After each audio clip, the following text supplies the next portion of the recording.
Isang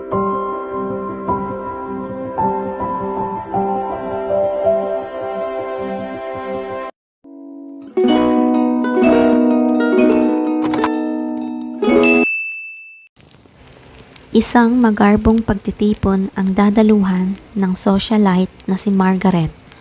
Suot niya ang isang mamahaling evening gown na ipinatahi pa sa isang sikat na designer. Namumulaklak din ang buong katawan niya sa mga kumikinang na alahas. Kung ano ang kwintas niya ay katerno iyon ng kanyang hikaw, bracelet at singsing. Kung susuriin ay isang malaking kayamanan na ang suot ng socialite. Paikot-ikot si Margaret sa harap ng isang antique na salamin. Ang antique na salamin ay kakabili lang niya sa isang antique shop sa Malate. Life size iyon. Makintab at mabusisi ang pagkakagawa sa nililok na kahoy na siyang frame ng antigong salamin, kaya lalo itong nagmukha ng mamahalin. Wala na kaya akong nakalimutan? Hindi na kaya ako matalbogan ng ibang babae sa party? Kinakausap ni Margaret ang sarili sa harap ng salamin kung saan ay kita ang buong katawan ni Margaret sa refleksyon niyon. Muli siyang umikot-ikot. Napangiti siya. Tingin niya ay walang maaaring umangat sa kanyang personalidad. Itinaas niya ang baba. Muli siyang ngumiti ng ubod ng tamis. Nasisihang mas lumapit sa salamin si Margaret at buong pagmamalaki pang nagwika na. Hiniram ang dialogue ng isang sikat na fairy tale. Mirror, mirror on the wall, who's the fairest of them all? Nakangiting sabi niya. Asa mo'y sasagot ang salamin. Pero ang balak ng babae ay siya pa rin ang sasagot na siyempre siya ang pinakamaganda. Ngunit bago pa muling maibuka ni Margaret ang bibig, ay isang nakakatakot na nilalang ang lumitaw sa salamin. Maitim iyon. Sabog na kulot ang itim na buhok. Matalim ang mapupulang mata at puno ng kulugo ang magaspang na kutis. Sigaw sa takot si Margaret. Pero ang sigaw ay dagling napigilan nang lumabas ang isang maligno mula sa salamin at dalawang kamay na sinakal ang kanyang leeg. Magpapalag si Margaret. Pilit niyang tinanggal ang mabalahibong mga kamay. Pero habang sinisikap niyang tanggapin ang mga iyon, ay lalo iyong humihigpit. Hanggang sa lumawit ang dila niya at maubusan ang hininga. Si Sargento Jack ang umawak sa kaso ng pagkamatay ng socialite. Dilat ang mga mata, lawit ang dila at ang lalim ng marka ng mga daliri sa lieg. Anang Sargento habang isinisiyasat ang bangkay ni Margaret. Malaking tao at may kakaibang lakas ang sumakal sa kanya. At matindi ang galit. Obserba pa niya. Pagnanakaw ang tinangkang anggulo ng mga investigador, pero maayos naman ang buong silid at naroon pa rin ang mamahaling gamit ng biktima tulad ng pera at mga alahas. Nagtanong ang sarhento sa kasambahay ni Margaret na tanging kasama nito sa kondo. Ang alam ko lang kung nawala ay ang malaking salamin na nakasabit sa silid niya. Tugon ng katulong. Salamin? Yun lang ang pinag-interesan ng magnanakaw? Napakakunot ang sarhento. At kailangan pa niyang patayin ng ganoon kagrabe si Margaret? Point blank sa kaso ang mga investigador. Walang traces o fingerprints sa crime scene. Walang lead na pwedeng pagsimulan ng mas malalim na investigasyon maliban sa salamin. Sa salaming naglaho kasama ang malignong namamahay rito. Samantala sa isang lugar malayo sa kondo ni Margaret ay may umagaw ng pansin ng tatlong lalaki naglalakad. Tol, salamin yun, di ba? Itinuro ng isang lalaki ang salamin na nasa may tabing daan. Nilapitan nila ito. Baka nalaglag sa sasakyan. Buti at hindi nabasag. Ang ganda pa naman. Hinuha ng isa. May ibebenta natin yan mga tol. Ilang case din ng birang at shabu ang katapat niyan. Sabat ng isa pang kasama. Nag-apiran ang tatlo. Malaki at mahabang salamin, pero nang buhatin nila ay magaan lang. Dinala nila iyon sa kanilang hideout. Isinandal ng tatlo ang salamin sa dingding. Pagkatapos ay nag-inuman sila at bumanat ng shabu. Nang malango sa kumanda na sila para sa kanilang hanap buhay. Jeep ang tirahin natin ngayon. Paldo ngayon ng mga empleyado, akinse ngayon, araw ng sweldo. Suwestyo ng isang habang hinihimas ang hawak na double-bladed weapon. Kula ko dyan, tol, tugon ng isa. Pag pumalag ay tirahin nyo, sabi ng isa pang unday ng hawak na balisong sa ere. Papaalis na lang ang tatlo nang madiskitahan ng isang adik ang salamin. Parang ang pangit ko sa salaming yun. Bad trip. Tirahin ko kaya. Tinutukan ito ng baril ang salamin. Wag! Pigil ng isa. Ngunit kinalabit na ng lalaki ang gatilyo. Pinaputukan. At yun, tumalbog lang sa salamin ang bala. Natulala ang tatlo sa nasaksihan. Piniling-piling nila ang ulo. Ang nakikita nilang refleksyon sa salamin ay unti-unting lumabo. Nang muling luminaw ay ang kabuuan ng maligno ang lumitaw. Palibhas ay mga bangag, matapang na hinaharap ang tatlo ang maligno. Barilin mo, pautos na sigaw ng isa. Tumalimang may hawak ng baril. Itinutok ang baril sa salamin. Pinandilata ng halimaw ang mga hawak ng baril. Nanigas ang mga kamay ng lalaki at hindi mapigilan ng kamay na bumaling ang pagkakatutok ng baril sa isang kasamahan. Huwag! Sumabog ang bao ng ulo ng kasama. Pagkatapos niyon ay sa sariling ulo itinutok ng lalaki ang baril. Kinalabit iyon tulad ng kasama, sabog ang bao ng kanyang ulo. Nagpalahaw sa sindak ang natira, lalo nang lumabas ang maligno mula sa salamin. Dinaluhong siya ng maligno. Bumaon ang matutulis na kuko nito sa kanyang leeg. Sinakal. Nagpapalag ang lalaki ng laban, ngunit hindi man lang natinag ang maligno hanggang unti-unti siyang nanghina. Sandali pa, bangkay na itong nalaglag sa lupa. Dilat ang mga mata, lawit ang dila. Ang kaso ay muling bumagsak sa responsibilidad ni Sargento Jack. Anak ng pating, padabog na bayo ng sarhento ang lamesa niya. 2 heinous crime sa loob ng 1 linggo, parehong walang testigo ni walang bakas o suspect. Anang lalaki na kasamang pulis. Nagtanong-tanong ho ako sa paligid ng crime scene, doon sa kaso ng mga adik. Ang sabi ng mga nakasaksi ay huli raw nilang nakita ang tatlo ng may damputing salamin. Salamin? Wala naman tayong nakitang salamin sa hideout nila Katwiran ni Jack. Wala nga, sarhento. Pero kung susuriin, ang pagkamatay ng isang biktima ay katulad din ng kay Margaret. Napatingin ng sarhento sa kasama. Napaisip. 2 kaso, 2 ring sakit sa ulo ang idinulot niyon sa crime division na pinamumunuan ni Sargento Jack. Sa kakarampot na lead ay pilit binubuo ng pulis ang animoy crossword puzzle na murder case. Paano ako magre-report sa hepe namin? Anong sasabihin ko na ang suspect ko? Isang salamin? Anya ni Jack nakausap ang asawa habang naghahapunan sila. Baka coincidence lang ang nangyari sa 2 kaso, tugon ng asawa niya. O inililigaw lang kayo ng salarin sa tunay niyang motibo. Pinasasakit ng mga kasong iyon ang ulo ko. Sana na may huwag nang madagdagan pa. Sana. Pero sa wari ay ayaw tumigil ng salamin.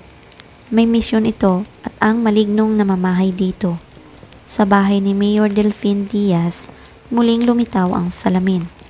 Bit-bit na ito ng kanyang personal driver at ipinakita kay Mayor na nag-aalmusal sa garden table. Ano yan? Usisa ng Mayor sa driver. Nakita ko po sa may main door natin. Baka po regalo sa inyo, sabi ng driver. Bakit basta iniwan na lang? Wala bang sulat o card na nakakabit? Tanong ni Mayor. Wala po. Nabighani si Mayor sa ganda ng salamin. Hindi na nag-aksaya pa sa pag-alinlangan na tanggapin iyon. Regalo nga sa akin yan, sorpresa siguro. Alam kasing mahilig ako sa antik. Pagkakakilala rin yon at hihingi ng pabor. Sa silid niya ay pinalagay ni Mayor Diaz ang salamin. Wala namang kakaibang pangyayaring naganap. Hanggang isang gabing galing sa isang meeting ang mayor ay umuwi itong lasing. Lasing nga si Mayor Diaz nang dumiretso sa kanyang silid. Nahiga ito sa kama. Saglit lang ay bumalikwas ito ng bangon ng may naalala. Inabot ang briefcase sa headboard. May kinuha siyang tseke. 2 million pesos. Laway lang ang puhunan. Nangingiti niyang sambit. Nasisihang ibinalik ng mayor ang tseke sa kanyang briefcase. Kabayaran iyon o mas tamang sabihing suhol sa isang proyektong pinaburan niya. Nakatulog na si mayor. Malalim na ang gabi. Nang maalimpungatan siya, may narinig siyang sumusutsut sa kanya. Napabalikwas siya dahil nagulat. Iginala niya ang paningin. Hinanap ang pinanggagalingan ng sutsut. Wala siyang makita. Babalik na sana siya ng pagkakahiga nang makadako ang tingin sa salamin na nasa may paanan ng kama. Shh! Shh! Paswit ng tinig galing sa salamin. Ang maligno mula sa malabong refleksyon ay unti-unting luminaw sa salamin. Kinusot-kusot ni Mayor ang mata. Linsiyak. Nananaginip yata ako. Palatak niya. Humakbang palabas ng salamin ang maligno. Papalapit. Patrakis bulalas ng Mayor. Naghagilap ito ng maibato sa maligno. Isang unan ang nahawakan niya. Ibinato niya ang unan sa maligno. Hysterical na siya. Langya, huwag kang lalapit. Mura niya sa maligno, abot kamay na siya. Dinamba siya ng maligno. Nakipagbambuno ang mayor sa nilalang ng dilim. Pero ano nga ba ang lakas niya kumpara rito? Ilang sandali pa ay pinunit ng malagim na sigaw ni mayor ang katahimikan ng gabi. Katulad ng dalawang unang pangyayari, ang kaso ay bumagsak sa responsibilidad ni Sargento Jack. Ang grupo nila ang rumisponde sa krimeng naganap. Ang kasambahay ang naunang isinailalim ng sarhento sa interogasyon. May nagregalo ng salamin kay Mayor. Ipinasabi niya iyon sa silid niya at ngayon ay nawawala. Kwento ng kasambahay. Salamin? Ulit ni Sargento Jack. Sino ang nagregalo? Hindi ho namin kilala. Iniwan na lang kasi ang salamin sa may main door. Sagot ng katulong. Ang driver ni Mayor ang unang nakakita. Pinailalim ni Jack ang pag-iimbestiga. Pina-background check ni Sargento Jack ang mga biktima. Nagtugma ang mga ito sa pamumuhay nila na nababalot sa kasalanan at kasamaan. Ayon sa mga impormasyon na karating sa kanya, si Margaret ay mistress ng isang politiko. Ang 3 lalaki naman napatay na kasunod ng socialite ay mga notorious na hold-upper at mga addict pa. Ito namang si Mayor Diaz ay inaakusahan ng korupsyon at matakaw sa mga under the table na kontrata. Ang salamin ang susi ng mga kasong ito. Pero papaano? Naguguluhang tanong ni Jack sa asawa. Hindi na trabaho ng pulis ito, Jack. Sumangguni ka na sa isang paranormal expert, suhestyon ng asawa niya. Napaisip ang pulis. Susundin niya ang payo ng asawa. Hindi nagkamali si Jack nang nilapitang psychic. Alam nito ang istorya ng maligno sa salamin. Nagbalik ang maligno sa salamin. Sa binabasang libro nakatingin si Mr. Lee. Siguro'y dahil sa lumalalang kasamaan sa mundo. Anong maligno? Saan ito nagmula? Bakit bumalik? Tanong ng sarhento na naguguluhan. Isinalaysay ni Mr. Lee ang pinaniniwala ang pinagmula ng maligno sa salamin. Daang taon na raw ang nagdaan. Ang salamin ay isang mahalagang palamuti sa silid ng mag-asawang reyna at hari. Maayos ang pagsasama ng dalawa, ngunit nadungisan ng pumatol sa ministro ng palasyo ang reyna. Nahuli raw ng hari ang reyna at ministro sa akto ng kasalan. Pinagdimlan daw ng isip ang hari. Pinatay nito sa saksak ang ministro. Sa sakal naman nito pinatay ang asawa. Sa mismong silid din daw tinapos ng hari ang sariling buhay. Nagbigti raw ito. Ang lahat ng kasalanan, kasamaan at madugong patayan ay nasaksihan ng salamin. Kwento pa ng psychic. Papaanong napunta ang maligno sa salamin? Tanong ni Jack. Inabandona ang silid na iyon sa palasyo. Ikinandado raw ito dahil wala nang gustong tumira. Sa pagkalipas ng panahon ay pinaniwala ang pinamahayan iyon ng mga espiritu at maligno. Noon daw nagsimulang gumala ang salamin na pinamahayan ng maligno.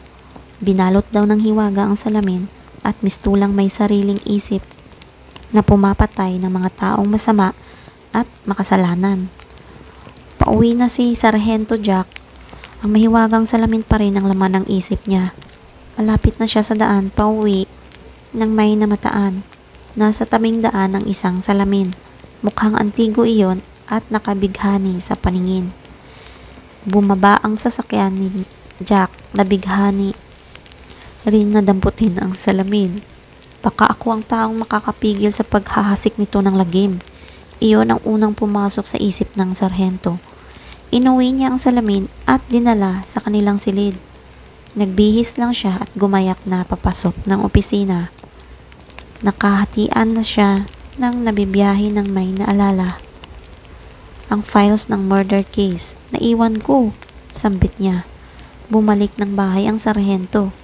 Gayon na lang ang sulak ng puot sa utak niya nang madatnan sa akto ng kasalanan ng asawa at kalaguyo nito.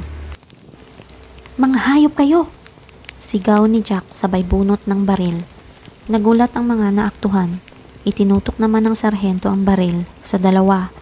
Pero bago niya makalabit ang baril ay may bumagsak.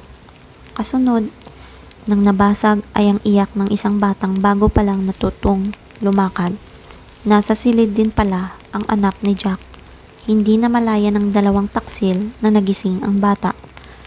Nakalapit sa salamin at aksidenteng naitulak ang salamin. Mabilis na pinangko ni Jack ang anak. Ang kalaguyo ng asawa ay nakatakas. Naalala ni Jack ang mga huling tinuran ng psychic. Kailangang basagin ang salamin at tanging isang taong walang bahid ng kasalanan ang makakagawa nito. Si Junior, inosente siya sa kahit anong kasalanan. Sambit ni Jack, sabay yapos sa anak. Ang asawa pala niya at ang kalaguyo nito ang susunod na target ng salamin. Nakaligtas man sila, iyon lang nararapat dahil may batas na magpaparusa sa kanila. At ang pagbawi ng buhay ay tanging sa kamay lang ng Diyos na kasalalay.